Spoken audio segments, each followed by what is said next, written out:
जानकी जीवन स्मरण जय जय राम पार्वती पते हर हर महादेव पुंडलीक वरदा हरि विठ्ठल श्री अनंत कोटी ब्रह्मांड नायक राजाधिराज सच्चिदानंद सद्गुरु श्री ब्रह्मचैतन्य महाराज की जय। श्री महाराजांच्या सेवेमध्ये आपण दासबोधाची उजळणी पाहत असताना 8व्या दशकातील 8वा समास आत्मदर्शन पाहत आहे। काल आपण एक अत्यंत महत्त्वाची ओवी पाहिली। आपुलिया स्वानुभवे आपणास निवेदावे आत्मनिवेदन जाणावे ऐसे असे। हे आत्मनिवेदन कसं आहे याची व्याख्याच समर्थांनी केली आणि पुढे ते म्हणतात, महत्पूजेचा अंती देवास मस्तक वाहती तैसी आहे निकट भक्ती आत्मनिवेदनाची। आपणास निवेदिती ऐसे भक्त थोडे असती तयास परमात्मा मुक्ती तत्काळ देतो। आपणास कैसे निवेदावे कोठे जाऊन पडावे किंवा मस्तक तोडावे देवापुढे ऐसे ऐकून बोलणे वक्तावदे सर्वज्ञपणे श्रोता सावधान होणे एकाग्र चित्ते। समर्थ म्हणतात, काही लोक देवाची महापूजा करतात। महापूजा झाली की पूजा करणारा जो असतो तो आपलं शीर देवाला वाहून टाकतो। आत्मनिवेदनाची भक्ती अशी देवाच्या अत्यंत जवळ गेलेली भक्ती आहे। समर्थांनी ही उपमा दिलेली आहे स्वतःचं समर्पण करायचं आहे हे सांगण्यासाठी। त्या वेळच्या लोकाचारामध्ये काही गोष्टी होत्या, त्या गोष्टीचा दृष्टांत देऊन आपलं शीर भगवंताला वाहायचं आहे असं निश्चितच समर्थांना सांगायचं नाही। ते पुढं म्हणतात की आत्मनिवेदनामध्ये स्वतःचं समर्पण घडणं अपेक्षित आहे, पण असं समर्पण करणारे लोक भक्त फार कमी असतात। मात्र असे जे असतात त्यांना परमात्मा ताबडतोब मुक्ती देतो, तयास परमात्मा मुक्ती तत्काळ देतो। आता असं स्वतःचं समर्पण केल्यावर घडतं असं समर्थांनी सांगितल्यानंतर प्रश्न उपस्थित केला श्रोत्यानं, आपण असं कैसे निवेदावे कोठे जाऊन पडावे किंवा मस्तक तोडावे देवापुढे। आता याचं उत्तर समर्थ देते झाले आहेत। आत्मनिवेदनाचे लक्षण आधी पहावे मी कोण मग परमात्मा निर्गुण तो ओळखावा। अत्यंत महत्त्वाची ही ओवी आहे। आत्मनिवेदन म्हणजे काय आहे तर आत्मदर्शन आहे। आत्मदर्शन म्हणजे आत्मसाक्षात्कार आहे। आपण कोण आहोत याची ओळख आहे। पण एवढं कळून आपलं काम होणार नाही। समर्थ आपल्याला सांगतायत की आधी पहावे मी कोण। आपण कोण आहे याचा जरा विचार करावा। बहुतांश वेळेला आपण हा विचार करतच नाही। मग बहुतांश वेळेला आपण काय करतो ते आधी आपण पाहूया। आपण आपापली कर्मे करतो आणि फक्त करतो असं नाही, त्यामध्ये आसक्ती ठेवून ती करतो। या पलीकडे बहुतांश वेळेला आपण काहीही करत नाही। समजा आत्ता निरूपण ऐकत आहे, तर निरूपण ऐकताना केवळ आपण ऐकत नाही, आपण ऐकत आहोत म्हणजे मी ऐकत आहे हा भाव तिथे आपला जिवंत असतो। आणि त्यामुळं मला निरूपण कळलं, मला निरूपण आवडलं, मला निरूपण आवडलं नाही, पटलं नाही, अशा अनेक बाकीच्या गोष्टी येऊन तिथं चिकटतात। म्हणजे फक्त श्रवण करायच्या ऐवजी आपण मीनं हे श्रवण करत असतो। असंच आपण प्रत्येक कर्मामध्ये आपला मी ठेवून ते कर्म करत करत आपल्या कर्मफळाचा डोंगर आपल्या मनामध्ये रचत असतो। हा कर्मफळाचा डोंगर अदृश्य आहे बरं का, आणि मनातच आहे। पहा, मला आता फळ मिळेल, मला आता फळ मिळेल असं काही आपण तोंडानं म्हणत नाही, पण ती अपेक्षा आत ठेवलेली असते। आणि आत कुठे ठेवणार? आपल्या मनातच तर ठेवणार। मनामध्येच आपण ग्रह करून घेतो, मनामध्येच आपण निर्णयही करून घेतो। काही गोष्टी ठरवतो, काही गोष्टी ठरवत नाही। अमुक गोष्ट अमुक पद्धतीनंच झाली पाहिजे आणि त्यातून अमुकच घडलं पाहिजे असा ग्रहसुद्धा आपला आपणच करून घेतो। हेच आपण करत आलेलो आहे आणि यामध्ये आपण आपली सगळी इंद्रिये वापरतो। 5 कर्मेंद्रिये 5 ज्ञानेंद्रिये आपल्याला आहेत, तीही यातच गुंतलेली असतात। इतकंच काय, आपलं मन चित्त बुद्धी सगळ्या गोष्टी यातच गुंतलेल्या असतात। असे आपण म्हणून वर्तन करत आहोत। समर्थ आपल्याला आत्मनिवेदनाचं लक्षण सांगताना म्हणतायत, आधी पहावे मी कोण। हे सगळं कोण करते हे जरा पहा। असं समर्थ सांगतात. आपण प्राथमिक पायरीपासून सखोलतेनं या ओळीमध्ये शिरूया बरं का. आधी पहिल्यांदा हे पाहायला पाहिजे की हे कोण आहे जे कर्म करत आहे. आता समजा आपण हातांनी काहीतरी लिहित असू, तर थोड्या वेळानं आपण हातांनी स्वयंपाक करू, किंवा हातानं काहीतरी कम्प्युटरवरती काम करू, किंवा हातानं मोबाईल हाताळू. त्याच हाताचा वापर करून आपण अन्नाचा घास तोंडामध्ये घालू. त्याच हाताचा वापर करून आपण केर काढू. कर्मे वेगवेगळी केली तरी इंद्रिय एकच वापरलेलं आहे इथे. म्हणजे हात नक्की काय करतो? केर काढतो की स्वयंपाक करतो की मोबाईल हातामध्ये घेतो? काय करतो हात? तर हात त्याला जे सांगितलेलं आहे आणि त्याला जे शक्य आहे ते तो करतो. पहा, एखादी वस्तू बघण्याचं कर्म हाताकडून घडणार नाही, त्यासाठी आपल्याला डोळे आहेत. एखादी गोष्ट ऐकण्याचं कर्म डोळ्यांकडून घडणार नाही, त्याच्यासाठी कान आहेत. चव घेण्याचं कर्म डोळेही करणार नाहीत आणि हातही करणार नाहीत, त्याच्यासाठी जीभ आहे. म्हणजे इंद्रिय कर्म करत आहे, पण कोणतं कर्म करायचं याचा निर्देश कुणीतरी दिलेला आहे आणि त्यानुसार ते कर्म करत आहेत. आणि हा निर्देश आपल्या मनाकडून दिला जात आहे. म्हणून मन आपल्या इंद्रियांचा राजा आहे. आता इथंपर्यंत जर कळला विषय, तर एवढंही आपल्या लक्षात येईल की कोणत्याही ऊर्जेशिवाय ना हे मन काम करेल ना इंद्रिय काम करेल. मेलेला माणूस काही दृश्य पाहणार नाही, मेलेला माणूस चवही पाहणार नाही, मेलेला माणूस हातामध्ये काही धरणार नाही. तसंच मेलेल्या माणसापाशी मनही नाही. आता जर आपल्या डोळ्यांना त्या मेलेल्या माणसाची इंद्रिये दिसतात आणि हे लक्षात येतं की ती कर्म करू शकत नाहीत, तर त्याच वेळी आपण आपल्या इंद्रियांकडे पाहिलं तर तीही दिसतात पण कर्म करू शकतात हे लक्षात येतं. म्हणजे केवळ स्थूल इंद्रियांमध्ये कर्माची शक्ती नाही हे यातून स्पष्ट होतं. एक जुनी गोष्ट आहे. एक लहान मुलगा खेळून घरात परत आला. घरात भरपूर गर्दी झालेली होती. त्याची आई रडत होती. त्याचे वडील मृतावस्थेमध्ये पडलेले होते.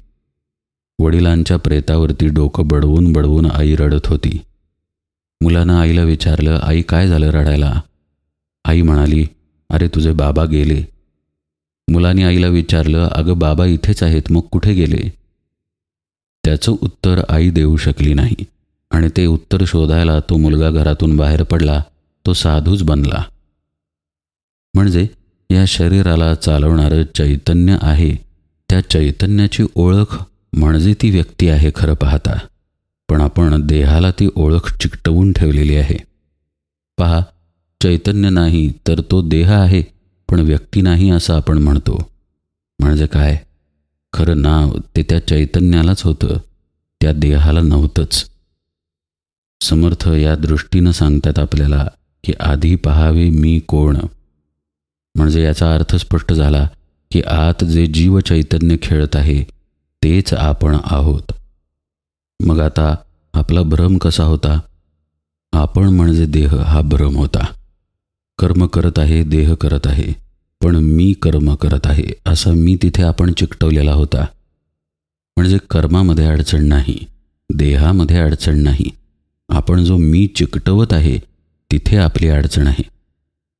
समर्थ आपल्याला शिकवतायत की ज्याला आत्मनिवेदन साधायचं आहे तो या ठिकाणी सावध होऊन आपण कोण आहे नेमकं याचा विचार करतो, हे पाहायला जातो.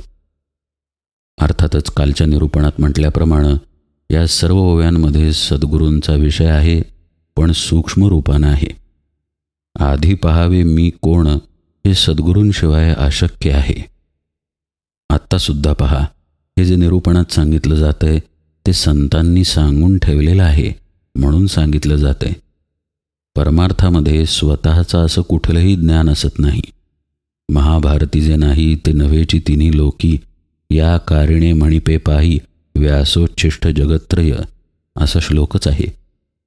सगळं काही महर्षी व्यासांचं उष्ट आहे असं म्हटलं जातं. तसंच परमार्थ ज्ञानही संतांचं उष्टच आहे. इत्यर्थ काय? तर संतांशिवाय, सद्गुरूंशिवाय आपण कोण याची ओळख पटणार नाही. पटणं लांबच राहिलं, आपण विचारानं त्या रस्त्यावरती पण येणार नाही. कारण मगाशी पाहिलं तसं आपण अहम कर्तृत्वाच्या भ्रमामध्येच आहे. अहो, मी म्हणजे हा देहच. इतकी घट्ट जर आपली देहबुद्धी असेल तर आपल्याला आधी समजवावं लागेल की अरे, या देहाचं चैतन्य आहे म्हणून देहाला किंमत आहे. त्या चैतन्यामुळं कर्म करू शकतोय देह, अन्यथा देह पडून राहिला असता. म्हणजे खरं पाहता देह तू की चैतन्य तू? मग शिष्याकडून श्रोत्याकडून उत्तर येईल की नाही, चैतन्यच मी. मग मात्र सद्गुरू त्याला त्या चैतन्यापर्यंत पोहोचण्याची साधना देतात. आता आपण आणखी खोलात जाऊन या ओळीकडे पाहूया. आधी पहावे मी कोण, मग परमात्मा निर्गुण, असा उपदेश समर्थ करतायत. आता परमात्मा खरं पाहता निर्गुणच आहे. चैतन्याची जी हालचाल आहे त्या हालचालीमुळं आपला देह हालचाल करू शकतो. जसं वाफेचं इंजिन असतं पहा, वाफेचा धक्का असतो आतमध्ये म्हणून इंजिनची चाकं फिरतात, पण चाकांपाशी वाफेचा धक्का दिसून येत नाही. जसं आपली मोटरसायकल असेल किंवा चारचाकी गाडी असेल, ती गाडी पळताना दिसते पण इंजिन आपल्याला दिसत नाही, चाक पळताना दिसतं. याचा अर्थ इंजिन नाही असं थोडीच आहे. इंजिन नसेल तर चाक पळणारच नाही. तसं चैतन्याची हालचाल आतमध्ये निर्माण होते आणि त्यामुळं देह चलनवलन करतो. पहिलं काय केलं सद्गुरूंनी, तर आपली दृष्टी चैतन्याकडे वळवली. आत्ता आपण पाहिलं की या चैतन्याला प्राप्त होण्यासाठी सद्गुरू साधना देतात. पण ही प्राप्त होण्याची वस्तू थोडीच आहे, आपणच ते चैतन्य आहोत. म्हणजे आपला केवळ भ्रम दूर गेला पाहिजे. प्राप्त करण्याची वस्तू ही स्थूलतेमध्ये असते. आत्ता घरी बटाटे नाहीत, बाजारात जाऊन बटाटे विकत आणले, बटाटे प्राप्त केले. तसं जीवचैतन्य कुठून प्राप्त करायचं नाही आहे. आत्ता आपण ऐकू शकतो, विषय समजून घेऊ शकतो, कारण जीवचैतन्य आहे म्हणजे ते प्राप्तच आहे आपल्याला. आपण असा भ्रम केलेला आहे की मी म्हणजे हा देह आहे आणि कुठलीही गोष्ट करण्यासाठी एखादं माध्यम असावं लागतं. जसं आत्ता आपण हे निरूपण ऐकतोय तर कानांचं माध्यम असावं लागतं, मोबाईलचं, टी व्हीचं, कम्प्युटरचं माध्यम असावं लागतं. एखादं पुस्तक वाचतोय तर डोळ्यांचं माध्यम आहे, अक्षरांचं माध्यम आहे, त्या कागदाचं माध्यम आहे. माध्यमाशिवाय कृती घडून येत नाही. आज आपल्यापाशी देहबुद्धीची कृती झालेली आहे म्हणजे माध्यम निश्चित असणार, आणि हे माध्यम म्हणजे आपलं मन आहे. मनामुळेच आपण बंधनात अडकलेले आहोत. मन एव मनुष्याणाम कारणं बंधमोक्षयो. बंधाला जसं हे मन कारणीभूत आहे तसंच हे मन मोक्षाला कारणीभूत ठरू शकतं. पण सद्गुरूंनी सांगितलेल्या मार्गानं गेलं तर, म्हणजे याचा अर्थ असा झाला की आपली देहबुद्धी आपल्या मनामुळं बळकट आहे. त्यामुळे आधी ही मनाची दोरी सैल करायला सद्गुरू शिकवतात. ती दोरी सैल केली म्हणजे तोंडावरचं पांघरुण दूर गेलं की आपोआपच बाहेर सूर्य आहे हे लक्षातच येतं. तसं मन नाहीसं झालं की तिथं आपणच जीवचैतन्य रूपानं आहोत हे आपोआपच लक्षात येतं. आणि मग देह असला तरी तो देह मिथ्या ठरतो. लक्ष देऊन ऐका बरं का, देह कुठे जात नाही, देह मिथ्या ठरतो. आपल्या दृष्टीनं देह सत्य आहे, संतांच्या दृष्टीनं देह मिथ्या आहे. दोघांनाही देह आहे. दोघेही जेवण करतील, दोघेही शेतात काम करतील, दोघेही पैसे कमवतील, पण एक देहाला सत्यत्व देतो आणि संत देह मिथ्या आहे या भावातच असतो, कारण तो आत्मभावामध्ये स्थिर झालेला असतो.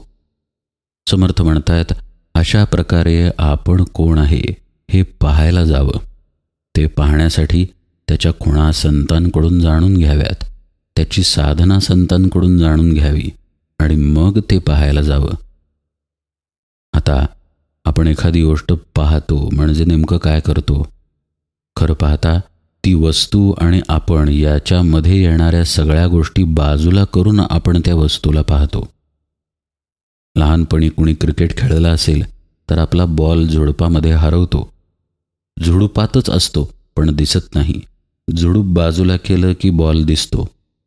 तसंच आकाशामध्ये ढग आहेत, सूर्य पण आहे, म्हणून तर दिवस आहे. पण सूर्य दिसत नाही. ढग बाजूला केले की सूर्य दिसून येतो.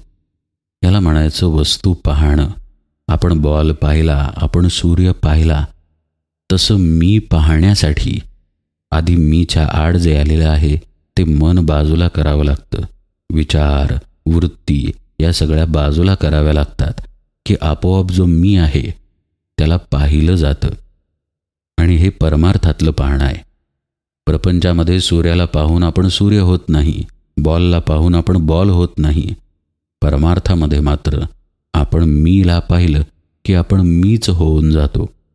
आणि हा मी आहे परमात्मा, तो आहे निर्गुण. म्हणजेच आपण परमात्म्याला निर्गुणाला पाहायला गेलो की निर्गुणच होऊन जातो.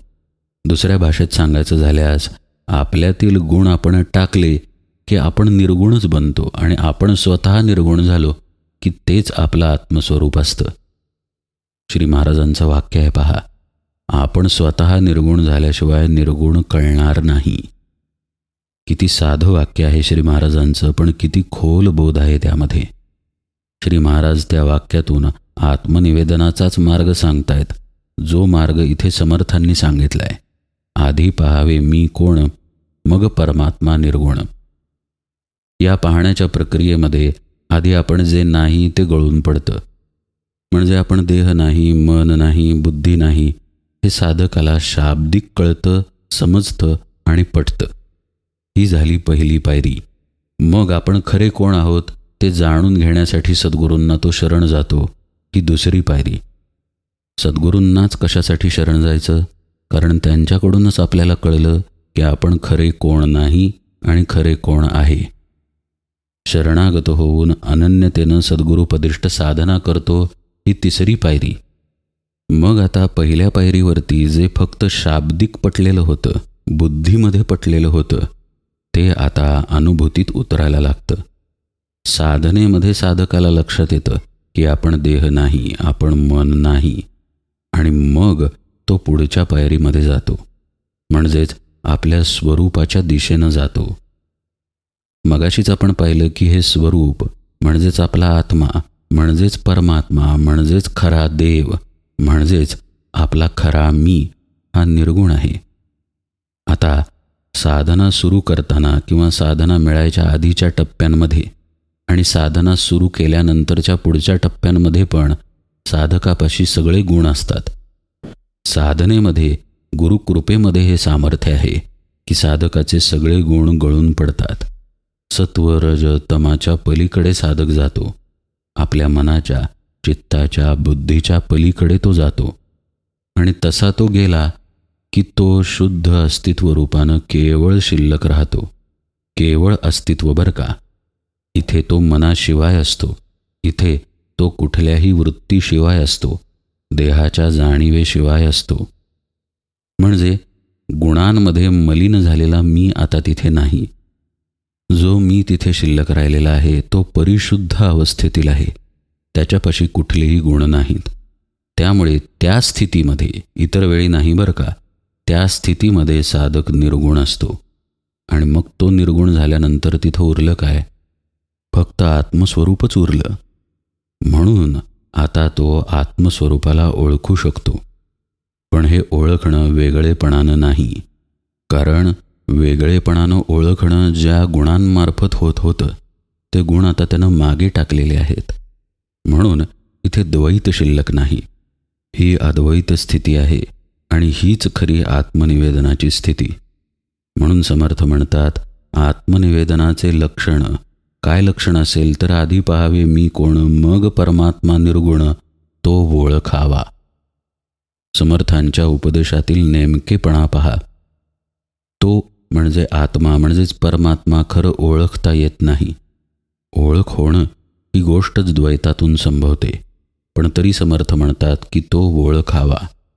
इथे समर्थ जाणून बुजून केलेल्या साधनेला निर्देशित करतात की ती साधना करा म्हणजे तो आपोआप पदरात पडतो, किंबहुना आत्मनिवेदन घडून येतं. सद्गुरू कृपा, सद्गुरूंचा अनुग्रह, सद्गुरूंनी दिलेली साधना याशिवाय आत्मनिवेदन कदापि शक्य नाही. पुढच्या ओळीमध्ये समर्थ म्हणतात, देवा भक्ताचे शोधन करिता होते आत्मनिवेदन. देव आहे पुरातन भक्त पाहे. भक्त म्हणजे एकाकारावस्था, अद्वैत स्थिती. जो भक्त आहे त्यालाच हे समजतं की देव भक्त दोघेही एकच आहेत आणि देव पुरातन आहे. जोपर्यंत हे ऐक्य नाही तोपर्यंत मी भक्त, तो देव किंवा तो देव आणि त्या देवाला प्राप्त करणारा मी असं द्वैत शिल्लक असतं. समर्थ म्हणतात, या द्वैताचा जो शोध घेतो, देवा भक्ताचे शोधन करिता होते आत्मनिवेदन. त्याला शोधलं त्या द्वैताला तर लक्षात येतं की तिथं अद्वैतच खरं आहे. म्हणजेच मगाशी पाहिलेला विषय की देवाची भक्ती करणारा वेगळा कुणी नसून देवच आहे, ज्याच्यामुळं तो देह भक्ती करू शकतो, नाम घेऊ शकतो, ध्यानाला बसू शकतो किंवा कीर्तन निरूपण श्रवण करू शकतो. तोच तिथून वजा केला म्हणजे देवच तिथून वजा केला तर देवाची भक्ती घडू शकतच नाही. म्हणजे कोण झाला भक्त आणि कोण झाला देव? दोघेही एकच तर आहेत. म्हणजेच आपलं स्वरूपच तिथे केवळ आहे आणि तो खरा देव पुरातन आहे. हे जो भक्त स्थितीत आहे, अद्वैत स्थितीत, त्यालाच कळून येतं. देवास ओळखो जाता तेथे झाली तद्रूपता. पहा, आत्तापर्यंत बघितलेला विषय समर्थच स्पष्टपणे सांगतायत की त्याला बघायला गेलं, ओळखायला गेलं की तिथं तद्रूपताच घडून येते. देव भक्त विभक्तता मुळीच नाही. इतका स्पष्ट आणि स्वच्छ बोध समर्थांनी केलेला आहे. पुढच्या ओव्यांमधूनही त्यांनी हाच विषय पटवून दिलाय. विभक्त नाही म्हणून भक्त, बद्ध नाही म्हणून मुक्त, अयुक्त नाही बोलणे युक्त शास्त्राधारे. समर्थ कशा प्रकारे हे सगळं पटवून देतात तो भाग उजळणीमध्ये आपण यथावकाश पाहू. आज निरूपण सेवेला इथेच विराम देतो. जानकी जीवन स्मरण जय जय राम.